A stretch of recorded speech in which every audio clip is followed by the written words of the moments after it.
Já, sæl og blessuð og bara takk fyrir að bjóða mér að vera með ykkur hér í dag. Þetta er mikilvægt málefni og ég vona að ég hafi eitthvað til þess, eitthvað fram að færa á þessu sviði. Sennilega ekki neins svör en kannski einhverjar spurningar. Nú,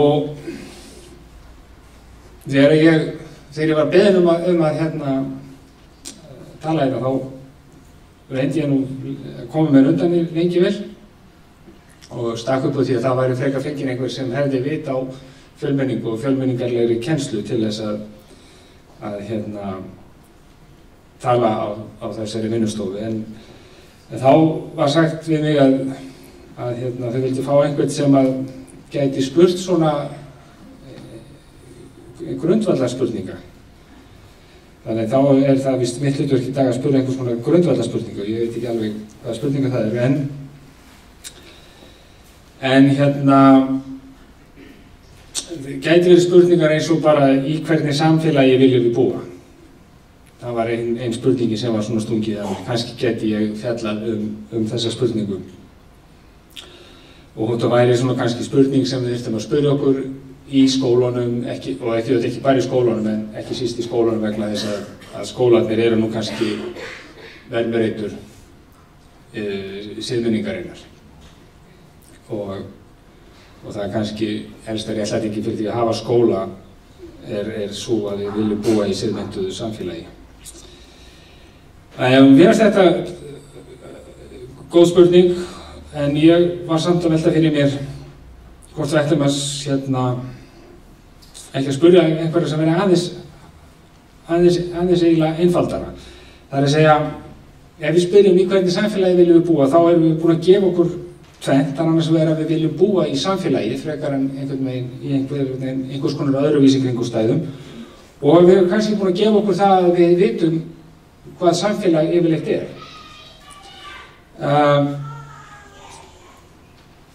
Innan heimspekinnar er löng hefð fyrir því að spyrja hvort fólk vilji yfirleitt búa í samfélagi. Við tökum yfirleitt spurningar sem að fólk veit alveg svarið við og reynum að sannfæra þau að það kannski veit ekki svarið við spurningunni. Það er íþróttin okkar. Og nú ef við spyrjum þetta, hvers vegna viljum við búa í samfélagi?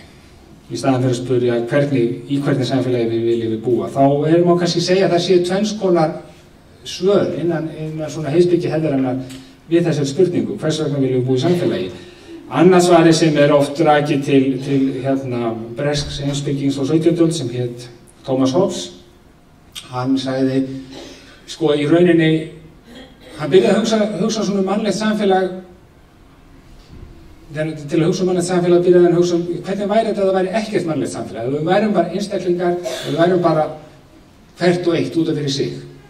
Það væri engar reglur, það væri engin lög, það væri ekkert yfirvald, hvernig væri lífið. Og hann segir sem svo, já, þá væri við í kringumstæðum þar sem að í raunir allir hefðu rétt til alls. Það væri ekkert bannað.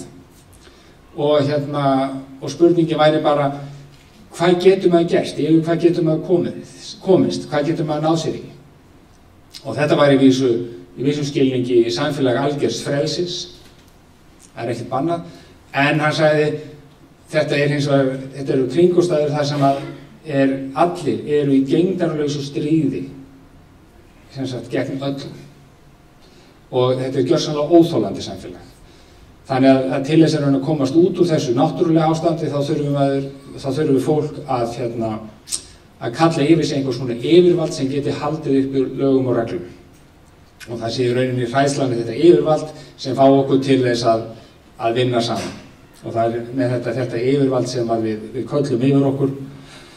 Á hans tíma var þetta konungur eða keisari sem sér þá að halda uppi reglum.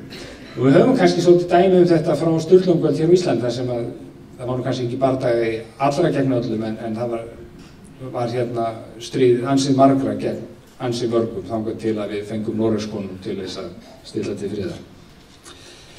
En önnur spurning sko, og þannig að í þessu skilningi eiginlega verið samfélagi til vegna þess að við getum ekki lifa saman án yfirvalds og það verður til þess að forða okkur frá hinu illa, ef svo má segja. Nú, önnur nálgun er að líta sem stundum kennd við franska heimspekingi Rousseau, en gætum kannski alveg eins vísa til Aristótelesar. Og Rousseau sagði eitthvað sem svo, já, maðurinn verður fyrst og fremst frjáls þegar hann borgari í samfélagi. Og þannig að Rousseau sá samfélagið ekki verða til sko sem neyðar úrræði til þess að stilla til friðar, heldur frekar til þess að skapa tækifæri fyrir fólk til þess að þroskast og verða virkilega manneskjur. Þannig að hann leit svo á að við þurfum samfélag til þess að gera hér góða mögulegt, frekar heldur en til að forða okkur frá hinu illa. Ok, en kem kannski aðeins inn á þetta aftur síðan og eftir, en spurningin kannski þriðja spurningin, sem sagt fyrsta spurningin var þá í hvernig samfélagi viljum við búa og í staðin fyrir að svara henni þá vildi ég spyrja tveggja hennara, hvers vegna viljum við samfélag og svo hreinlega hvað samfélag? Ég held að samfélag byggist á því eða birtist í því, kannski ég að segja, samfélagi birtist í því að það eitthvað sem við getum kallað við. Það eitthvað við. Og þetta getur verið við í kennslustofunni eða í skólanum eða við á Íslandi eða við í heiminum eða við í Evrópu, þannig að ekki vera að tala evrópskt, hvort það sé til eitthvað konar evrópskt samfélag. En það allavega eitthvað við sem að við getum notað. En þá þetta vaknar spurningin, hvaðan kemur þetta við? Hvernig verður það til? Hvers vegna til einhver heild frekar en bara safn ólíkra einstaklinga? Hvers vegna þetta ekki bara ég og svo bara þú og þú og þú og þú? Þannig að hvaðan kemur þetta við? Nú, og ég held að það sé þetta svona í rauninni kannski tvær leiðir sem við getum farið til þess að búa til eitthvað sem við eða eitthvað sem við getum kallað okkur.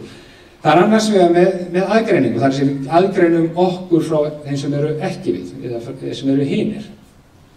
Og við gerum þetta til dæmis, þegar við förum og höldum með íslenska landsliðinu, það eru við og svo eru það hinir og það eru okkar menn og þessi eining sem að birtist, hún byggist á því að við höfum aðgreininguna, það eru við og það eru hinir. Það eru þeir sem eru með okkur og þeir sem eru andstæðingar. Þannig að þetta ein leið til þess að búa til einhverja samsend, hóps, eitthvað sem við. Nú, önnur leið kannski það sem við gætum kallað svona meira sameinandi leið, frekar en aðgreinandi. Það er að segja við sameinumst eitthvað. Það er eitthvað, við finnum eitthvað sem skapar innri tengsl. Þannig í staðinn fyrir endilega við áttum okkur á því að við séum einhver heild vegna þess að það er eitthvað sem ekki við, að þá segjum við, já, við erum heild vegna þess að við eigum eitthvað sameiginlegt. Og við kannski vitum ekki einu sinni hvar mörkin eru, við erum tilbúin að kannski að bara finna út úr því.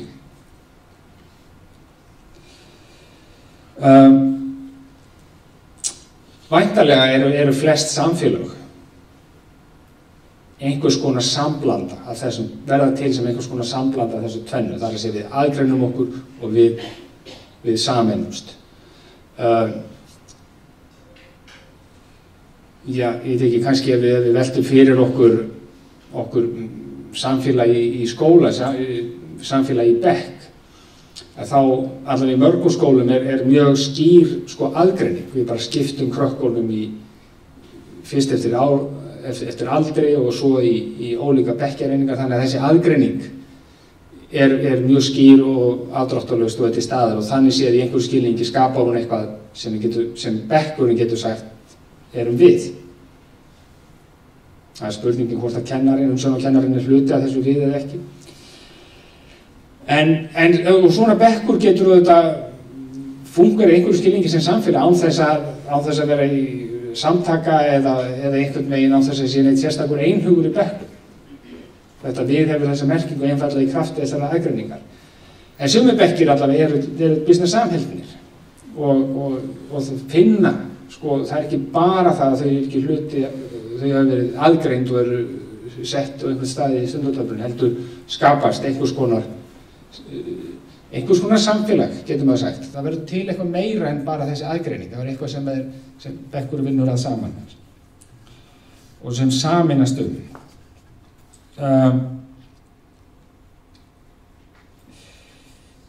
Hugmynd Hobbes sem ég var að tala áðan, hún var í rauninni svo að líf sem einstaklingur væri í rauninni óþolandi. En það væri samt í vissum skilningi náttúrulega ástand.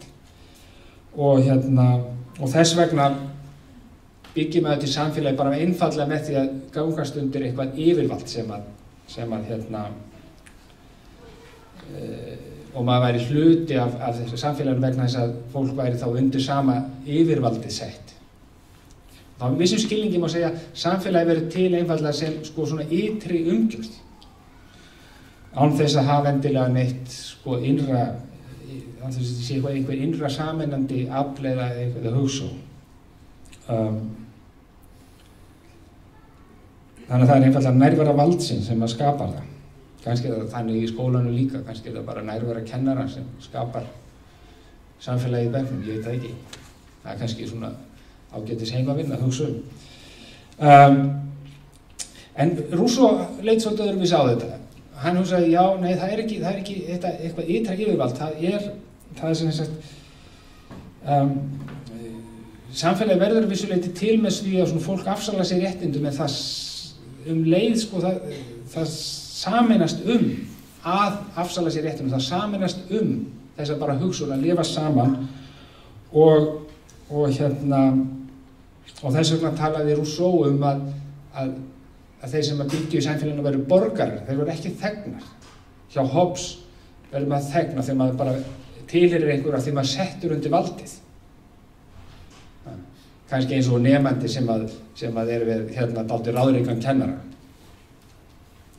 En hjá Rousseau var þetta ekki þannig að fólk verið einfaldlega sett undir vald vegna þess að fólki var sjálft handhafar valdsins og þess vegna var það borgarar en ekki þegnar. Og samfélagið var samvinnuverkefni allra. Og sífellt samvinnuverkefni. Og þess vegna talaði hann það, já, hann talaði að fólki væri semst borgarar í lýðveldi en ekki þegnar.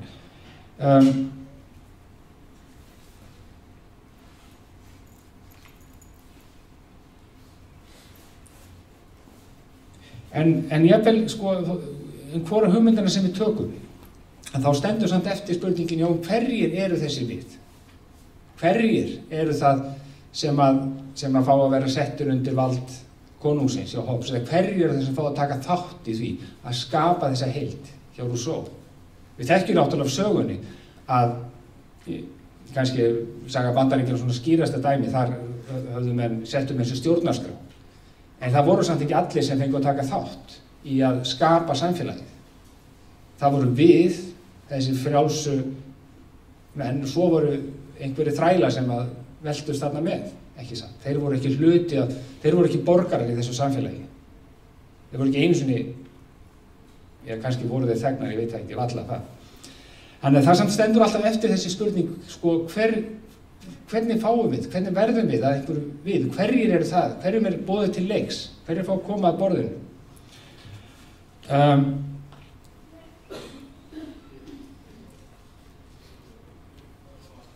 Hvað er búin að vera lengi að tala? Korter, ok, það er fínt, þá get ég kannski reynda að klára þessa hugsun. Eitt af því sem við heyrum stundum allavega, er einhver hugmyndum, er þessi hugmyndum þjóðina sem byggja á einhvers konar arfleið. Það er kannski tilraun til að svara því hvaðan kemur þetta við, eða hverjir fá að vera við, eða hvað felst í því að vera við. Það er þá dregin inn einhvers konar þjóðarhugmynd. En þessi hugmynd er að sumu leyti, hún er að sumu leyti býsna öflug og var til þess mjög öflug í sjálfstæðisbaráttu Íslendinga. Og það hugmyndi var að við værum þjóð og við værum önnur þjóð en Danir. En þá vaknar aftur spurningin, hvað á þessi hugmynd ennþá eitthvað erindi í fjölmenningar samfélagi samtímans? Er ekki bara orðið úrelt að tala um þjóðir? Er þetta ekki bara einhver svona draugur úr fortíðinni? Og ég held að svari sem ég vil gefa við þessari spurningu, hvort að hugmyndinu þjóð sé einhver svona draugur úr fortíðinni, er þetta yndislega svar sem að ég held að engum öðrum fræðimönnum með heimspekingum leyfist að gefa. Það er já og nei. Að vissu leyti er hún sem sagt, getum við ekki lengur gripið til hugmyndarinnar um þjóð til að skilgreina hver við erum.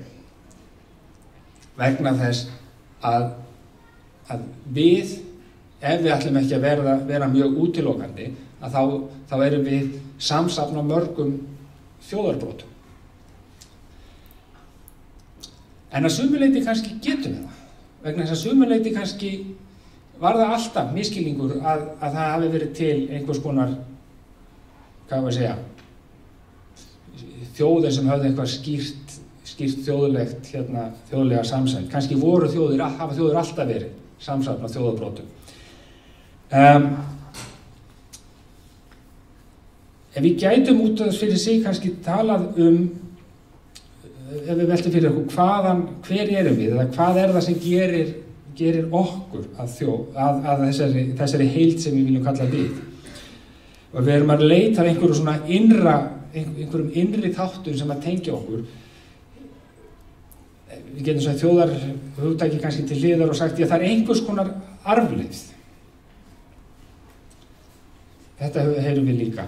En ég held að þetta sé líka vandamál, vegna þess að ef það er eitthvað í arfleiðinni sem sameinar, þá er það vegna þess að það hefur eitthvað sérstakt gildið, ekki bara vegna þess að það er hluti af arfleiðinni. Arfleiðin er jafn aðgreinandi og sundrandi og eins og hún er sameinandi. Arfleiðin er arfleið kvennakúgunar, þrælahalds, allskyns ofbeldis. Það er ekki þetta.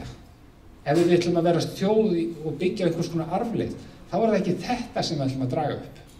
Þannig að við þurfum alltaf, hvort að spyrja, hvað er það í arfleiðinni? Ef það er eitthvað í arfleiðinni sem við ætlum að sameinast þá verðum við að spyrja, hvað er það? Og á hvaða forsendum ætlum við þá að svara þeirri spurningu?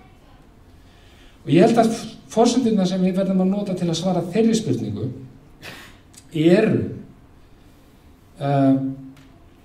eru siðferðilegar og pólitískar. Það er að segja, jafnvel ef við ætlum að byggja á arfleiðinni eða við ætlum að reyna að nota einhvers konar þjóðarhugmynd, þá verðum við samt alltaf að skoða þessa hugmyndir frá sjónarhorni eða undir sjónarhorni siðferðis og stjórnmála. Og það er siðferðilegra gilda og einhverja pólitískra hugsjóna, eins og til dæmis hugsjónar lýðræði eða sjálfræði eða sjálfstæði. Og þess vegna verður arfleiðin, hún getur aldrei orðið einhvern veginn sjálfstæð, uppspretta einingar í þessum skilningi. Leið og við nálgumst arfleiðina með þessum hætti, þá er hún ekki kyrrstætt safn staðreynda, heldur er hún í rauninni bara svona kvik uppspretta. Og hún í rauninni getur aldrei orðið annað en einhvers konar tækifæri til að leita að raunverulegu manngildi og kringumstæðum sem eru samrýmanlegar mannlegri reisn. Þannig að ég held að jafnvel þó að við ég held að þeir öll er á botni hvolft, að þá verður spurningin hver eru þessi við, að það eru spurningum gildi sem eru í grunninn siðferðileg og pólitísk og eru kannski fyrst og fremst gildi sem snúa spurningunni hvað er að vera manneskja og hvað er að fá að lifa með reisn. Það getur vel verið að við svörum þessari spurningu öðruvísi hér upp á Íslandi heldur en einhvers staðar annars staðar. Meðal annars vegna þess að við eigum einhverja aðra sögu, búum við aðra kringumstæðum, höfum aðra menningu og svo framvegis. En allt þetta eru ekki samt einhvers konar fastar stærðir sem við getum bara gengið. Þetta er bara hráefni til að hugsa út frá.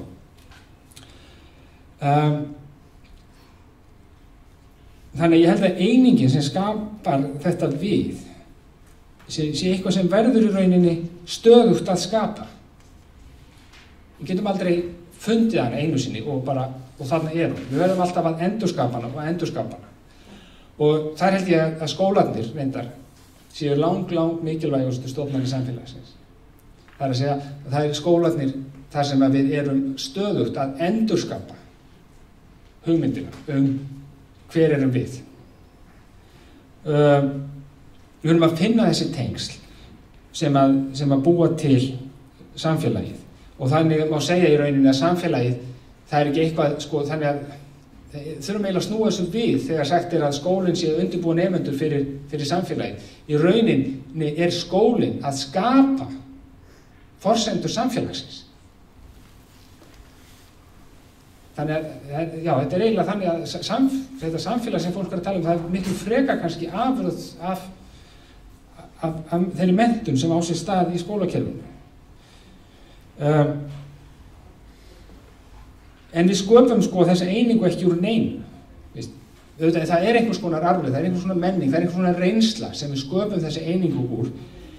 En eins og sé, hún er ekki gefin fyrirfram og þarna kannski kemur að því sem að Anna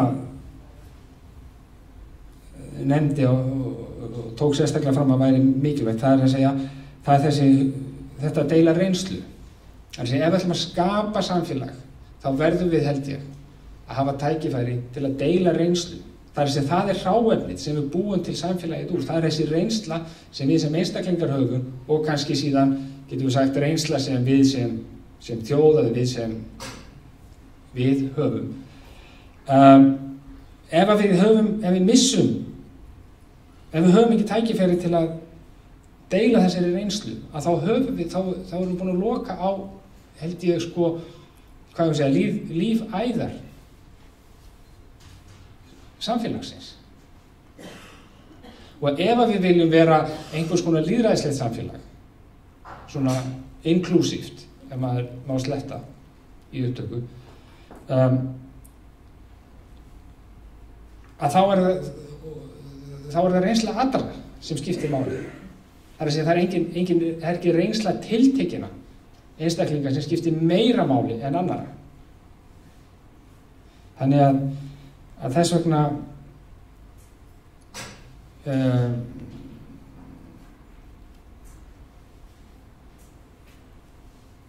já, og þá kannski má segja að tengist því sem að nú manni ekki hvað hann heitir frá ungmennaráðinu, Snorri sagði, það sem hann var að segja að við þurfum að nota fjölmenninguna í kennslu. Þannig að fjölmenningin er þá ekki bara, hún er ekki bara svona hentugt tæki til að nota í kennslu, hún er það örugglega líka, en hún er í rauninni,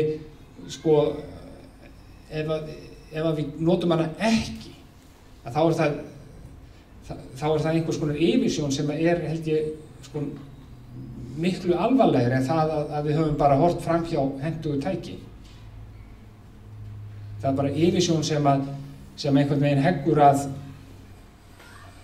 samfélaginu sem lýðræðislegu samfélagi.